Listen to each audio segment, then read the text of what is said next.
महाराज की जय हो। साध्वी लक्ष्मीगिरी जी महाराज की जय हो।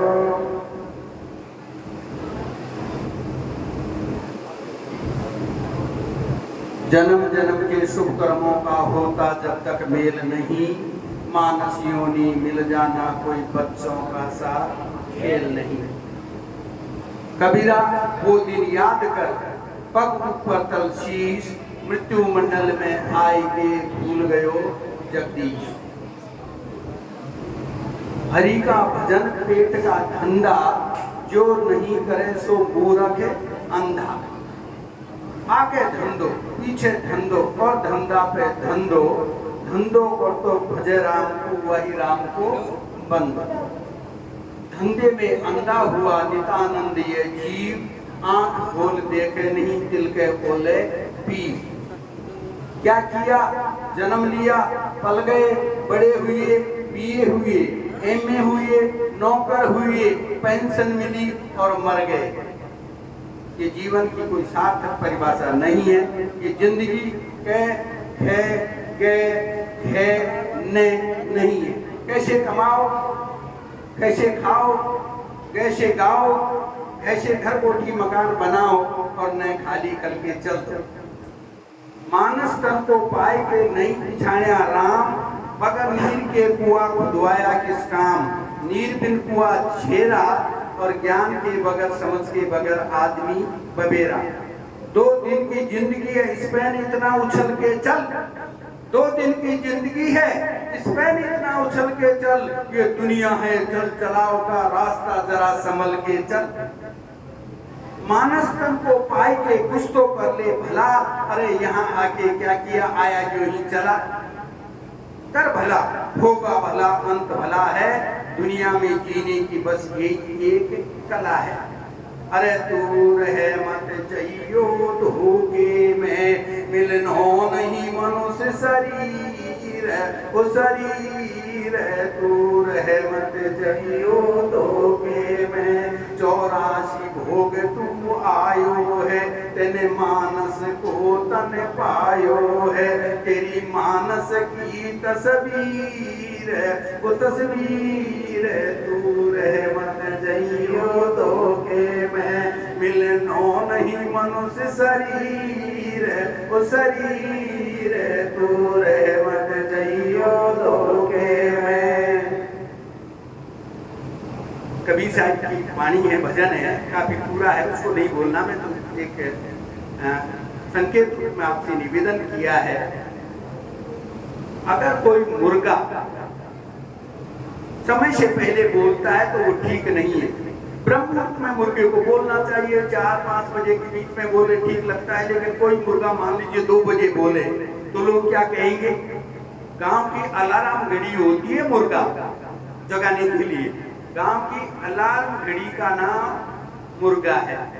अब मुर्गा आप विचार करके बताएं, 2 बजे बोल रहा है मुर्गा, 1 बजे भी बोलता है और कभी कभी वो 5-6 बजे बोलता है। उसके पीछे कारण ये रहा होगा, वो मुर्गा बोलना सीख रहा है, अभी उसको अभ्यास नहीं है बोलने। मैं तो एक चंडूल पक्षी की तरह, ये मंच का संचालन वगैरह करने का, एक चंडूल पक्षी होता है, वो दूसरे पक्षियों की आवाज की नकल कर लेता है। ये उसकी खूबी जरूर होती है। मैं तो राम जी ऐसे बोलेंगे, निहाल जी ऐसे बोलेंगे, क्यूचंद जी उर्वाड़ी ऐसे बोले, ये ऐसा, ये मेरा काम था। लेकिन आज मुझको जो है खुद की उसमें बोलना पड़ गया। कई बार क्या होता है कि बोलने से काम बिगड़ जाता है और कई बार नहीं बोलने से काम बन जाता है। एक रिक्शा चालक था, रिक्शा चालक। अब ये राजपूत शासन व्यवस्थित राजाओं का शासन था, उस समय की बात मध्यकाल की। तो वो रिक्शा चालक जो है रिक्शा चला रहा था, लेकिन ढलान थी ढलान। अब वो रिक्शा चालक ने देखा उसके ब्रेक फेल हो गए, तो वो चिल्ला चिल्ला करके कह रहा था हट जाओ, रिक्शे के ब्रेक फेल हो गए, रिक्शे के ब्रेक फेल हो गए, हट जाओ रास्ते में से। उसने खूब आवाज लगाई, लेकिन वजीर की पत्नी वहां पर आगे बैठी थी। वो इस अहंकार में कि वजीर की पत्नी हूं, बच्चे को गोद में लेकर के बैठी थी, वो हटी। सीधा रिक्शा जाकर के उससे टकरा गया तो बच्चा चोटिल हो गया। कुपित होकर के कहती है तुमको पता नहीं है मैं वजीर की पत्नी हूँ, कल तुमको राजा के दरबार में तुमको दंडित करवाऊंगा। उसने जब ये बात सुनी रिक्शे चालक ने, उसने सोचा मर गए, अब तो कोई बचाव है ही नहीं, क्या करें। वजीर की पत्नी और पुत्र के चोट लग गई है, ये तो बहुत बड़ी घटना घट गई, दुर्घटना हो गई। उसने कहा कल तुमको वहां पर बुलाया जाएगा, तब तुमको तुम्हारे इसका दंड मिलेगा। वो आ गया, वो सीधा गुरुजी के पास में गया।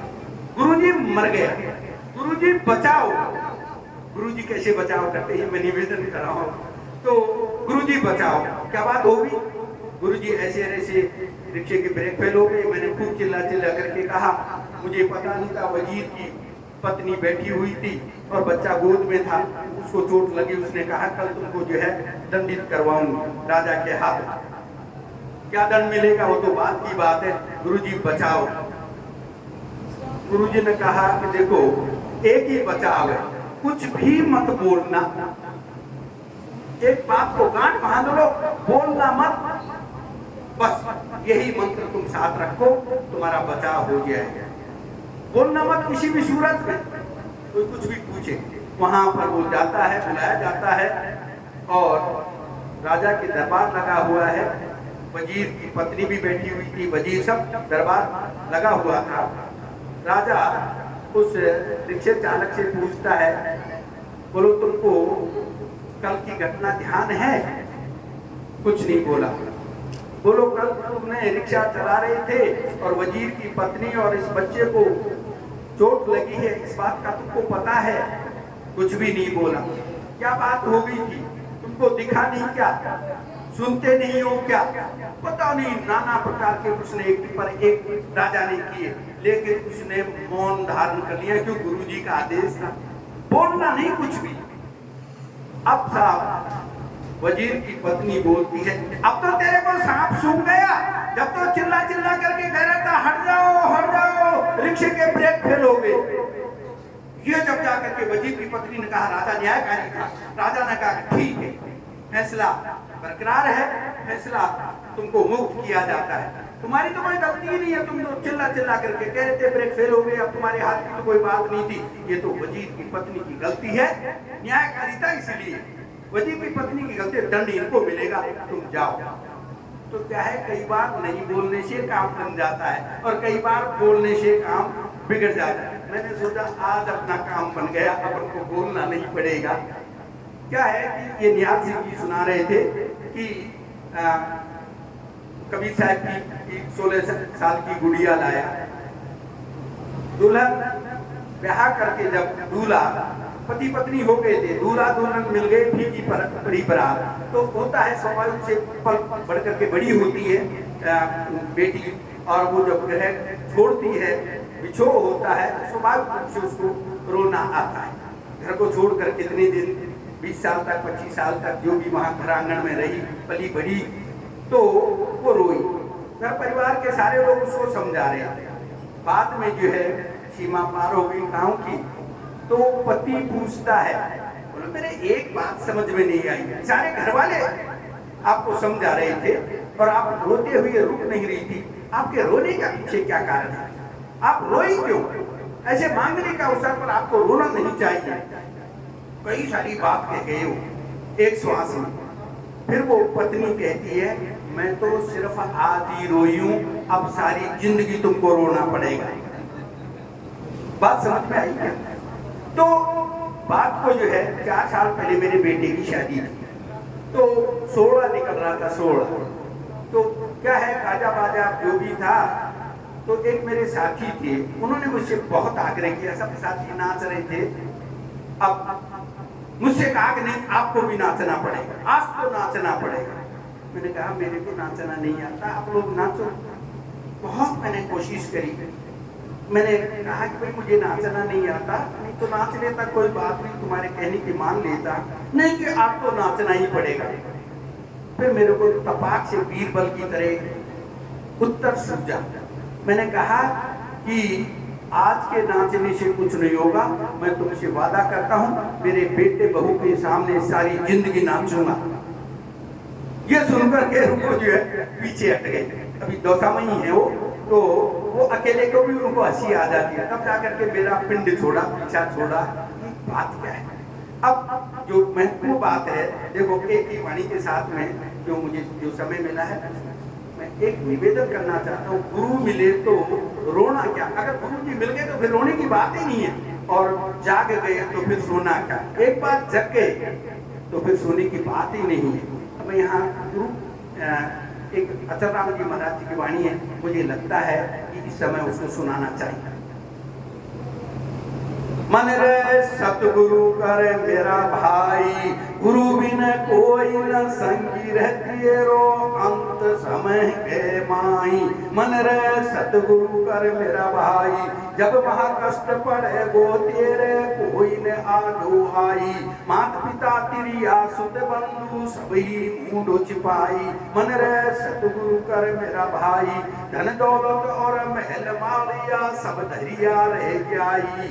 यम का दूत आए पकड़ ले जाए, जूते खाता जाई। मन रे सतगुरु कर मेरा भाई, राज तेजरी धरी रहे हिमायती देवरी चाले नाई। गुरु को देख दूर खड़ा हो भाग जाए यमराई। मन रे सतगुरु कर मेरा भाई, सतगुरु मिले तो बंद छुड़ावे और निर्भय करताई। अचल राम तज सकल आसरा, चरण शरण सुख पाई। मन रे सतगुरु कर मेरा भाई। एक ही मिनट में पूरी कर देता हूँ। अचल राम जी की एक और वाणी सतगुरु की वाणी, जो यहाँ सत्संग हुआ, मुझे जो साथ निकाला कि उसको आप